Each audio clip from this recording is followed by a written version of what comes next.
할렐루야, 주님의 이름으로 축복합니다. 오늘은 사도행전적 교회의 6번째 특징입니다. 바로 평신도 공동체, 평신도 리더십을 세우는 초대교회의 모습입니다. 첫 번째 특징은 성령 공동체, 성령이 임했습니다. 그래서 예수가 부활했다, 그분이 나의 주이시다 라고 선포했습니다. 심령과 그리고 교회에 성령의 불이 있었고 그 불은 예수에 대한 증언으로 바로 이어졌습니다. 그리고 두 번째는 11가지 삶의 변화가 나타나는 놀라운 거룩한 공동체였죠. 인격적 변화, 이게 예수를 만난 정말 참 증거라는 것을 우리는 보게 됩니다. 그리고 세 번째는 안진뱅이가 일어나는 기적입니다. 몸이 회복도 되었지만 그 사람이 하나님 앞에 나아갈 수 있는 존재가 되었다는 것이 사도행전을 대표하는 기적인 것이죠.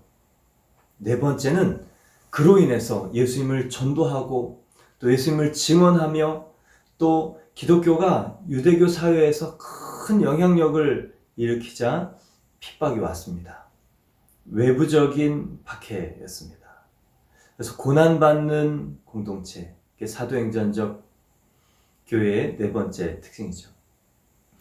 그 고난을 합심하여 기도하고 살든지 죽든지 예수님을 전하게 해주십시오. 입을 열어 담대히 복음을 전하게 해주십시오. 여러분, 우리의 문제 해결, 어떨 때 그 문제를 해결받을 수 있는가? 예수님께 집중할 때입니다.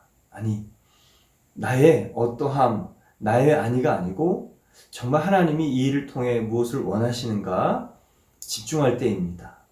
예수님의 이름이 선포되는 것입니다. 예수님의 영광이 선포되는 것입니다. 하나님의 마음, 사람 구원하기를 힘쓸 때 정말 우리에게 묶였던 여러 가지 일들은 풀어져 가는 것을 봅니다.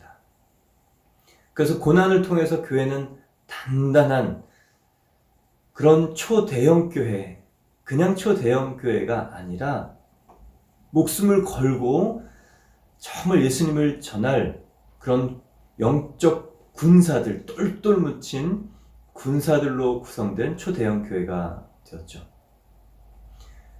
그리고 다섯 번째 사도행전적 특징, 거룩 공동체입니다. 아나니와 삽비라, 이 일은 내부적인 시험이었어요.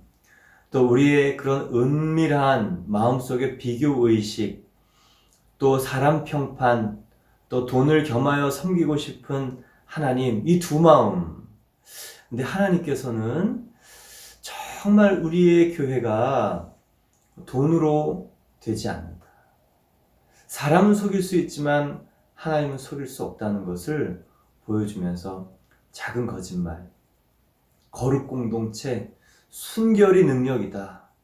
여러분, 정말 무엇이 그리스도인에게 능력입니까? 경력일까요? 또 재정일까요? 아니다. 하나님께서는 분명하게 보여주시는 깨끗한 그릇 위에 성령이 담긴다는 것을 각 사람 또 교회를 통해서 보여주시며 그게 정말 진정한 능력이 근원이 된다는 것을 알려주셨습니다. 그리고 그 교회 내부적인 시험뿐만 아니라 6장에는 교회에 갈등이 생겼습니다. 원망이 생겼습니다. 그 원망은 어떻게 시작했을까?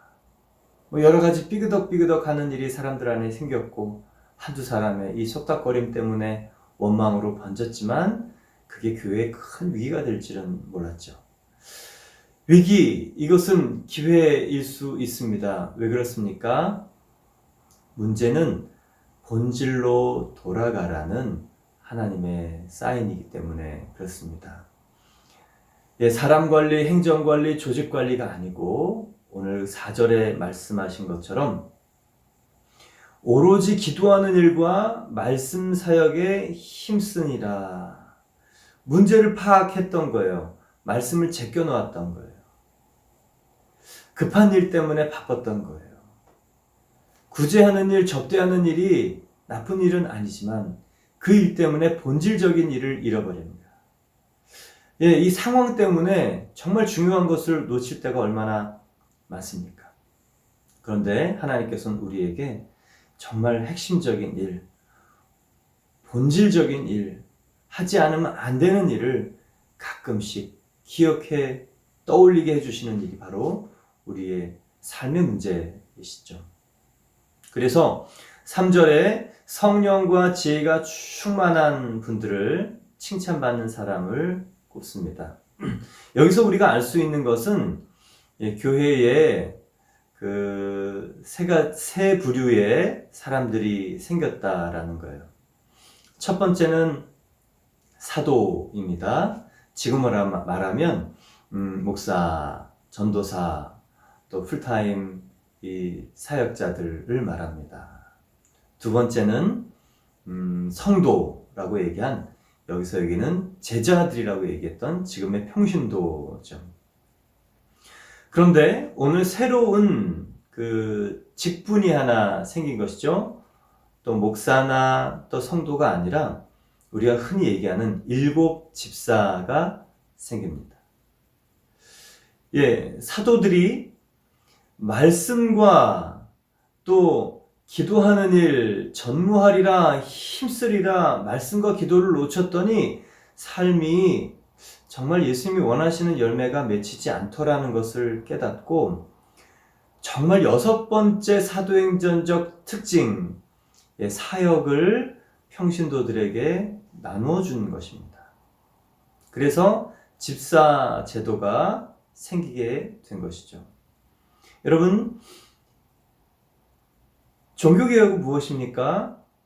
성경을 되돌려 받은 것입니다. 성직자들에게만 읽혀졌던 것이 바로 성경이었죠. 그래서 루터가 종교개혁 반박문 95개조를 쓰고 또 독일어로 성경을 번역해서 이제는 사람들이 성직자에게만 국한되었던 성경을 보기 시작했습니다. 와, 성경을 그 1000년 중세 동안, 거의 1500년 동안 일정 계급만 봤죠. 일정 직분이 계급이 되었습니다. 성직자가 그 직분이 계급과 권력이 되었습니다. 이유는 하나예요. 말씀을 자기들만 보았고 말씀으로 사람들을 가르쳤는데, 그 말씀으로 사람들을 전부 생명으로 인도하지 않고 바로 자신들에게 인도했기 때문에 그렇습니다. 그래서 중세의 그 어두운 시절이 왔습니다.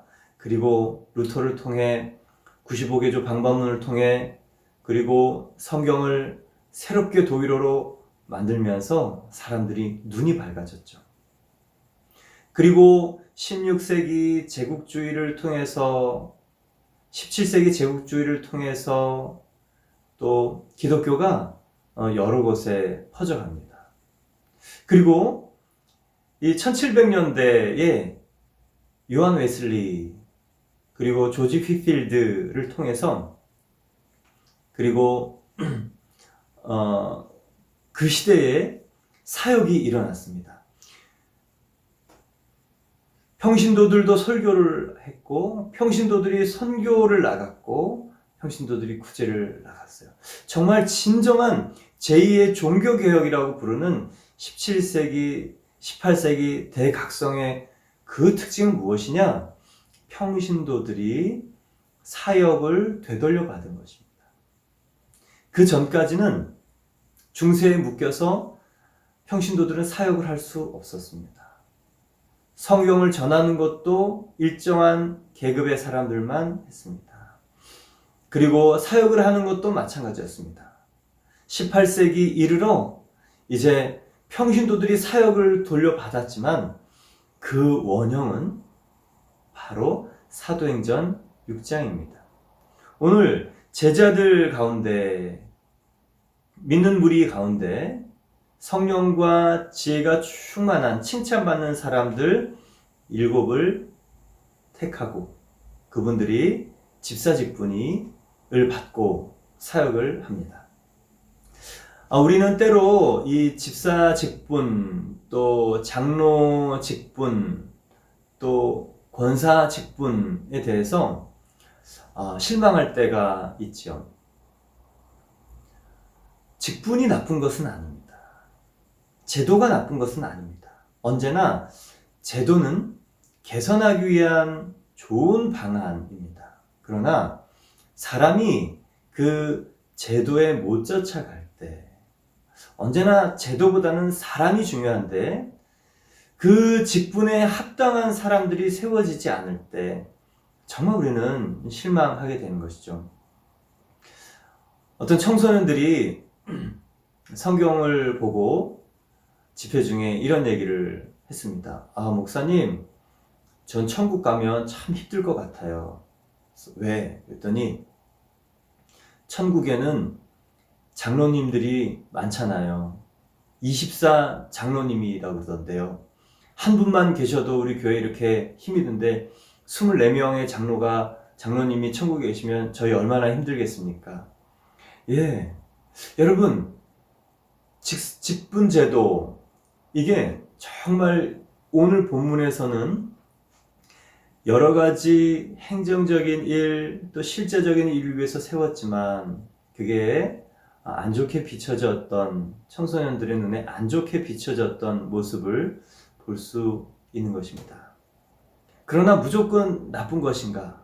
어떤 분들은 이 제도, 직분 제도에 대해서 약간 거리감을 두고 약간 이렇게 의아해하는 분들도 있습니다. 제가 사실은 고민은 이거예요. 직분 제도를 어떻게 하면 좋은가? 직분을 다 없애는 것이 좋은가? 예, 어느 교회는 직분을 다 없앱니다. 근데 오늘 본문에 구제 때문에 문제가 생겼지만 구제 제도를 없애지 않았다는 것. 사람 간의 원망 시비가 생겼지만 안 보면 그만이지. 그리고 교회를 문을 닫지 않았고 또 교회를 따로따로 예배를 드리라 갈라놓지 않았다는 것이죠. 그래서 직분제도에 대한 고민이 저도 생깁니다. 잘하면 좋겠는데 세워져서 정말 오늘 사도행전적 평신도 리더십이 생겨서 정말 성령과 지혜가 충만한 스테반 집사님 같은 집사님, 장로님, 권사님들이 많이 세워지면 좋겠다라는 소망을 갖게 됩니다. 그래서 주와 그리스도 교회 성도 여러분, 저 여러분 참 중요한 것 같아요. 직분 제도를 아직은 어떻게 해야 될지 마음에 확신이 서진 않았습니다. 그러나 언제나 제도보다는 사람입니다. 제도가 아무리 훌륭해도 사람이 그 일을 못 쫓아가면 망가지는 것이죠. 사회보장제도도 마찬가지입니다. 국가가 나서서 그 일을 사람을 살리려고 했더니 이제는 그 일을 악용하는 사람도 생기고 또 그 사회보장제도를 믿고 일하지 않는 사람도 생기고 오히려 그 사회보장제도로 생겨난 그 이득을 거부하는 것이 어려웠고 또 제도 자체가 거추장스러워지는 여러 가지 일들을 보게 됩니다. 제도가 나쁜 건 아니지만 사람이 못 쫓아갈 때 그런 일이 생기는 것이죠. 사랑하는 주와 그리스도 교회 성도 여러분, 같이 기도합시다. 하나님, 우리 교회에 여러 가지 문제들을 만났을 때 어떤 제도를 만들어야 됩니까? 절차를 만들어야 됩니까? 그러나 성령이 임해서 성령과 지혜가 충만한 사람들이 만들어내는 것이 정말 해답이고 대안인데 저희 교회는 성령과 지혜가 충만한 사람들이 세워져서 그 일을 감당하게 해 주시옵소서. 때마다 또 일마다 사람들이 세워지게 해 주시옵소서. 그것이 저와 여러분의 기도가 되길 원합니다. 이제 5절에 온 무리가 이 말을 기뻐하여 믿음과 성령이 충만한 사람 스데반과 또 빌립과 브로고로와 니가노르와 디몬과 바메나와 유대교에 입교했던 안디옥 사람 니골라를 택합니다. 그게 5절 말씀이죠. 근데 이름들은 이 헬라식 이름이에요. 헬라파 유대인들이 조금 많았다라는 것이죠. 사도들은 정통파 유대인들이 많았습니다. 그러나 집사님들은 이 지역의 특징, 앞으로 많이 올 성도들, 또 그 성도들을 고려해서 그 사람들을 이해하는 헬라파 지도자들, 평신도 지도자들을 세웠던 것을 보는 것이죠. 예, 여러분, 미래를 준비하는 것. 오늘 이 평신도 리더십 세워진 7사람 중에서는 2가지 특징을 보게 됩니다. 첫 번째는 헬라파 사람이었다는 것.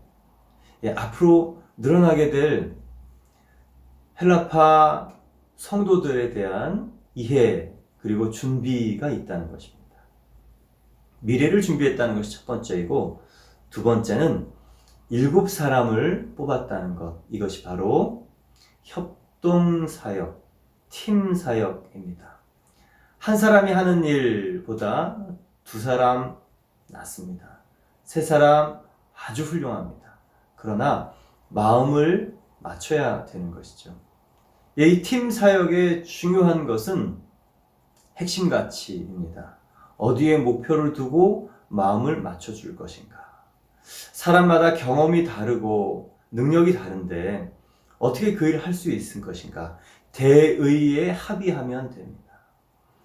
교회의 대의는 무엇입니까?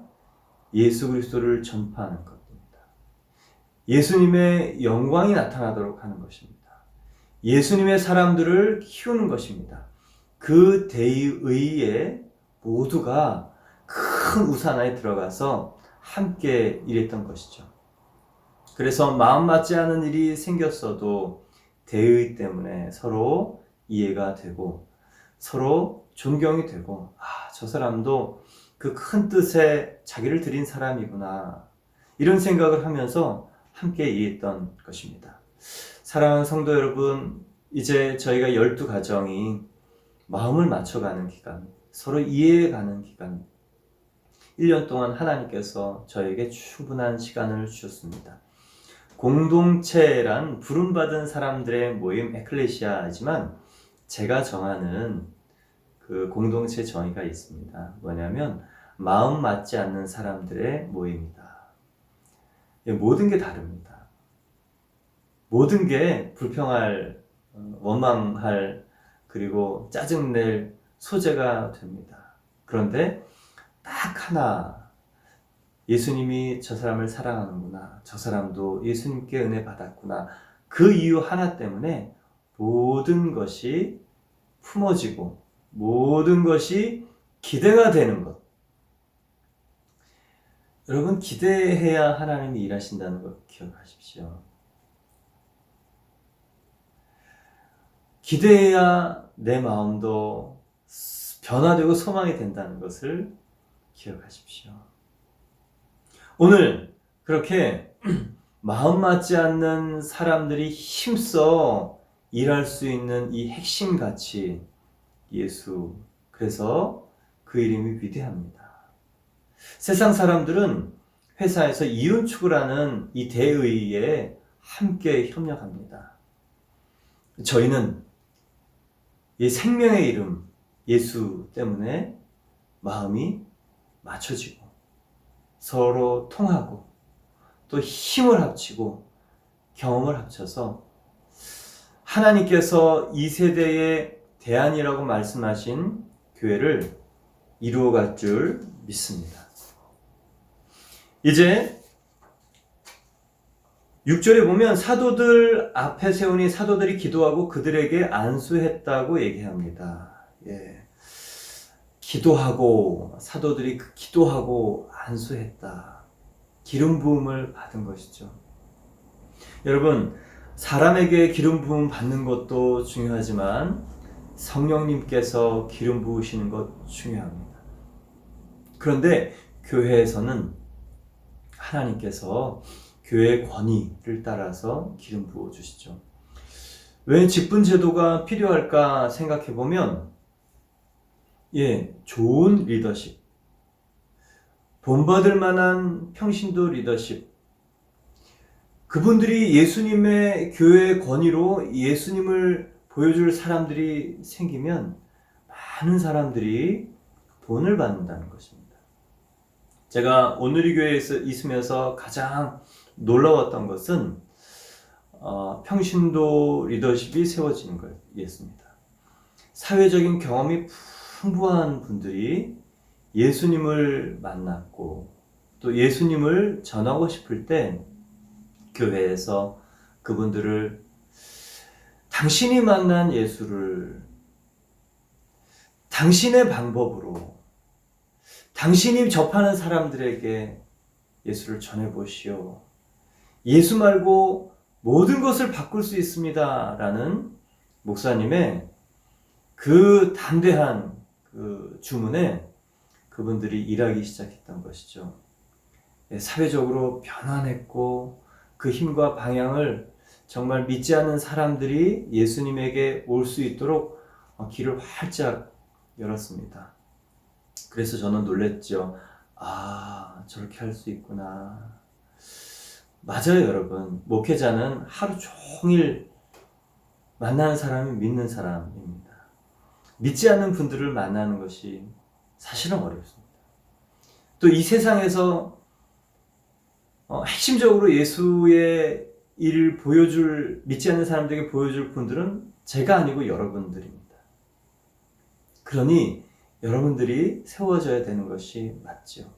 또 여러분들이 교회에서 이 안수를 받고 기름 부음을 받고 또 사역의 경험을 통하여 교회뿐만 아니라 사회적으로도 일해야 되는 것이 맞죠.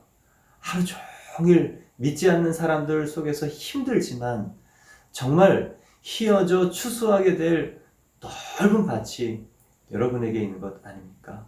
그 장을 활짝 열어주고 눈을 열어준 목사님이 계셔서 너무 감사했죠. 여러분, 교회의 권위를 따라 기름 부음 또 세워지는 또 영향력이 생기는 그 일들이 있기를 바랍니다. 그래야 하나님께서 우리의 지경을 계속 넓혀갈 것이기 때문입니다. 이제 평신도 리더십이 세워진 세 가지 결과가 나타납니다. 7절 보겠습니다. 하나님의 말씀이 점점 왕성하여 예루살렘에 있는 제자의 수가 더 심히 더해지고 허다한 제사장의 무리도 이 도에 복종하더라. 세 가지 결과가 나타나는데, 첫 번째는 말씀이 점점 왕성하여졌다. 말씀의 부흥이 왔다라는 거예요. 인생의 기갈이 어디서 오는가? 돈이 없어서 인생의 기갈이 옵니까? 성공을 못해서 옵니까? 아니에요. 아모스 8장 11절을 보면 인생의 기갈은 어디서 오는가? 주 여호와의 말씀이니라. 보라, 날이 이를지라. 내가 기근을 땅에 보내리니 양식이 없어 주림이 아니며 물이 없어 가람이 아니요 여호와의 말씀을 듣지 못한 기갈이라. 왜 인생이 이렇게 뻑뻑하고 왜 인생이 이렇게 삐끗덕거리고 왜 내 이 목마름은 어디서 오는가? 다른 게 부족해서가 아니고 오늘 말씀 있잖아요. 여호와의 말씀을 듣지 못한 기갈이라. 그게 모든 인생의 문제라는 것입니다. 그런데 오늘 평신도 리더십이 세워져서 했던 일이 무엇입니까? 말씀이 점점 왕성해졌대요. 사역을 평신도들에게 준 결과 사도들이 정말 말씀과 기도하는 일에 전무해서 영적인 일을 감당했죠. 그렇다고 사도들만 말씀을 전했습니까? 아니에요.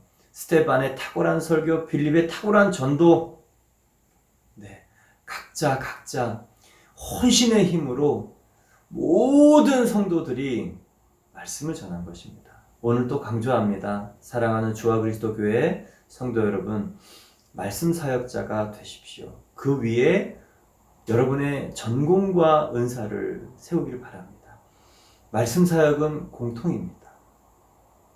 그게 없으면 신앙생활을 했을 때 언제고 흔들리고 떠날 수 있습니다. 왜 중고등학교 때 신앙생활을 하던 학생들이 대학교에 가면 흔들리는가? 교회 생활을 했기 때문에 그렇습니다. 말씀 생활을 하지 않고 교회 생활을 했기 때문에 그렇습니다. 말씀이신 예수님을 만나지 않고 사람을 만났기 때문에 그렇습니다. 그래서 그 말씀으로 인생의 도를 차곡차곡 논리적으로 이해할 수 있도록 놓을 때 성령님이 역사하시면 그 대학교 4년 기간이 정말 하나님의 사람으로 훈련되어 20대부터 쓰임받는 저희 자녀들이 될 줄 믿습니다. 말씀의 부흥으로 두 번째 일이 생겨납니다. 예루살렘에 있는 제자의 수가 더 심히 많아지고, 제자의 수가 심히 많아졌다. 아까 6장 1절에는 제자가 더 많아졌는데 라는 단어로 시작합니다. 그런데 여기는 더 심히 많아졌다.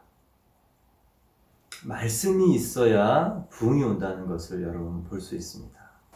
말씀이 있어야 전도가 된다는 것을 볼 수 있습니다. 진정한 부흥은요, 말씀을 선포하고 배울 때 사람들의 심령이 바뀔 때 생겨나는 것입니다. 교회의 진짜 부흥은 무엇이냐? 오늘 사도행전처럼 숫자가 늘어가는 것이 아니라, 양적인 숫자가 늘어가는 것이 아니라 제자의 수가 더 많아지는 것입니다. 믿는 자가 많아졌다라는 뜻 그렇게 기록하지 않았습니다. 예수님을 따라가는 사람, 예수님을 본받는 제자가 많아졌다. 예, 교회의 시작, 12가정의 시작, 여러분이 저를 보고 교회에 함께 시작했을 줄 수도 있습니다. 그런데 제가 바라는 것은 김대진 목사 때문에 함께 와서 목사님 따라와서 시작한 교회가 아니라 예수님의 주되심 때문에 이 교회에 함께 시작했다라고 믿습니다. 예수님의 주되심을 알고 깨닫고 예수님의 제자가 되기 위해 함께 시작했다로 변화되고, 또 그것이 분명해지고, 사람을 통해서 예수님을 소개받지만 예수님의 제자가 되는 것이 저희가 해야 할 일입니다. 오늘 사도행전적 교회를 보면 힘이 많았는데요, 믿는 무리 성도가 아니고 제자가 많아졌다. 그냥 우리는 교인으로 만드는 게 끝인 줄 알잖아요. 교인으로 만드는 것이 끝이 아니다.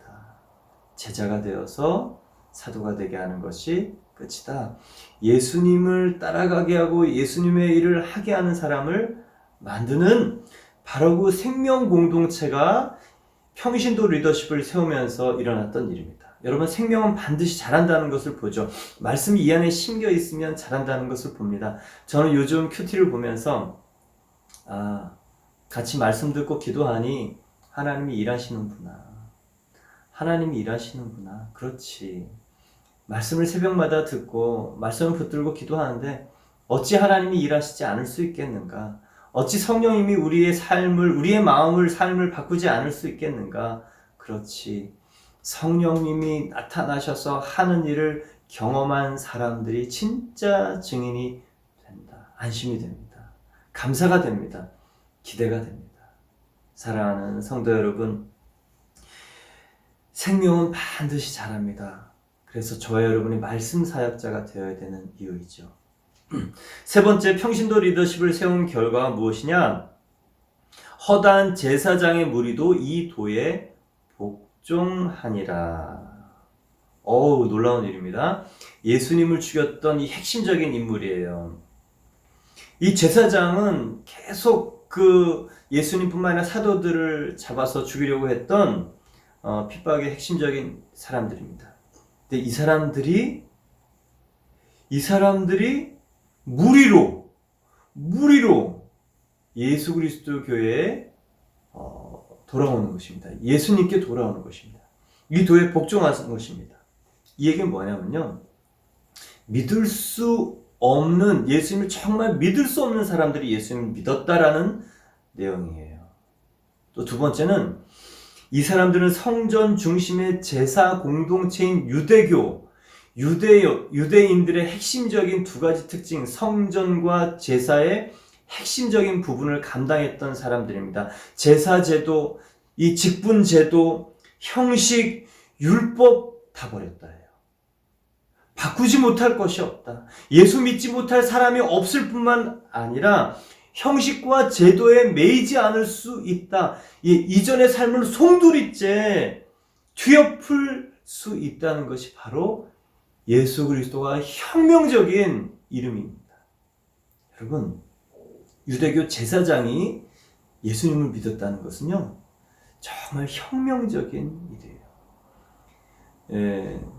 지금으로 말하면 이렇게 얘기할 수 있을까요? 공산당 핵심적인 간부들이 무리로 기독교를 믿은 것이죠. 예수님 앞에 나온 것이죠. 사형감입니다. 삶을 완전히 바꾸고 송두리째 내어놓는 것이에요.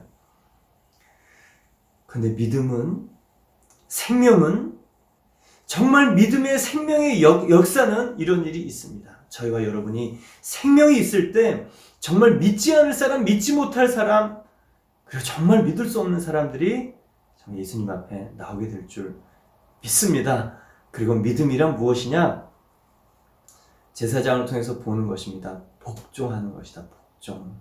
순종을 넘어서 복종이라는 단어 제사장 앞에 씁니다. 이 사람들이 딱 꺾어진 거예요. 딱 부러진 거예요. 인생이 예수님 앞에 그냥 딱 엎어졌던 거예요. 복종이 믿음입니다. 여러분, 이 귀한 꺾어지는, 자발적으로 순종하는, 그래서 주님 말씀, 주님이 가장 귀한 것이라고 고백하는 저와 여러분 되기를 축원합니다. 또한 여러분들이 정말 리더십으로 잘 세워져서 많은 사람들에게 성령의 사건, 또 지혜의 사건, 또 하늘의 칭찬이 있는 사건 하시길 주님의 이름으로 축복합니다.